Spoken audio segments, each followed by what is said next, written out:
Hello guys! For today's video, magpapaligo tayo ng aming mga fur babies. Unahin nating paliguan si Summer. Nakikita nyo guys, ang hirap niyang kuhanin kasi ayaw niyang maligo. Actually guys, silang tatlo, pagdating sa pagpapaligo, ang hirap talaga. Kasi kung saan-saan sila sumisiksik para lang makapagtago. Tignan nyo guys, lalo pang sumisiksik si Summer. Lalo pa niyang tinatago ang kanyang katawan. Makikita nyo si Tala, unti-unti na siyang lumalabas. Parang gusto niyang siya na lang ang mauna. At ayan na nga guys, nag-volunteer na nga si Tala. Kaya lang nagpapabigat talaga. Ang hirap kuhanin. Maliligo na lang pahirapan pa.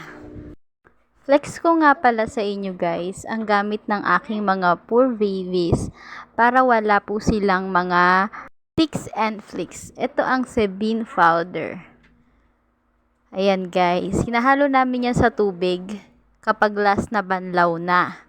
7. Mabibili siya sa mga bilihan ng mga dog food. At ito naman ang kanilang sabon, BioPet Aloe Vera Soap. Mas maganda to guys, yung kulay green.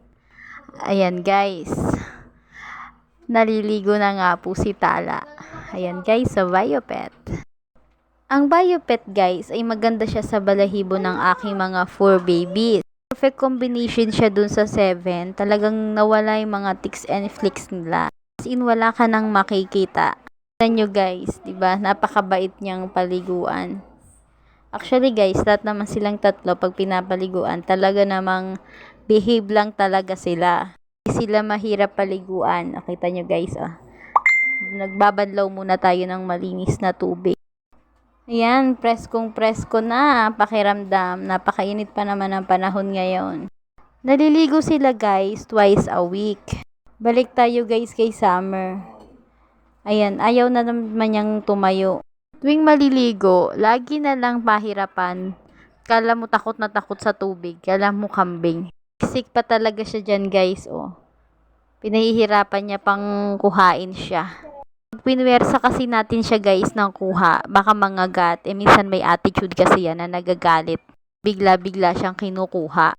Tignan nyo guys, kahit ang sikip ang liit-liit, talaga maisisiksik niya yung katawan niya dun. Wag lang siyang maligo. Oh, kita nyo guys, oh. Ayan, nahuli ka din. Tanan! Ayan na nga po guys, wala na siyang kawala kasi kailangan na niyang paliguan. By the way guys, ang paggamit po ng Sebin powder ay kailangan yung last na banlaw po siya. Sa huling banlaw, lalagyan natin ng Sebin powder, yung tubig, kalahating tubig, wag natin punuin yung batya. Yun ang gagamitin natin sa kanila para sa huling banlaw nila. Ayan guys, fresh na si Summer. Kanina, pahirapan pa siyang kunin. Pag nasa loob na yan ng CR, siya ang most behave sa kanilang tatlo.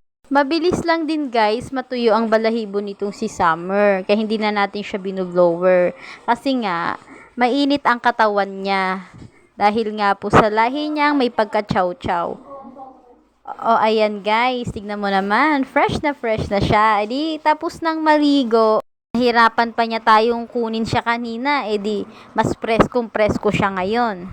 Meron pa nga tayong hindi pa napapaliguan. Ayun nga po ay si Sky. Ayan na nga si Sky, nakikipagtitigan pa. Ayaw din niyang maligo. Ewan ko ba sa mga tatlong to? Tamad na tamad maligo. Tuwing maliligo pahirapan pa. Buti na nga lang at naliligo sila 2 times a week. Hindi rin kasi sila pwede guys maligo ng araw-araw. Iba kasi ang temperature nila sa katawan nating mga tao. Tignan nyo guys si Sky, oh.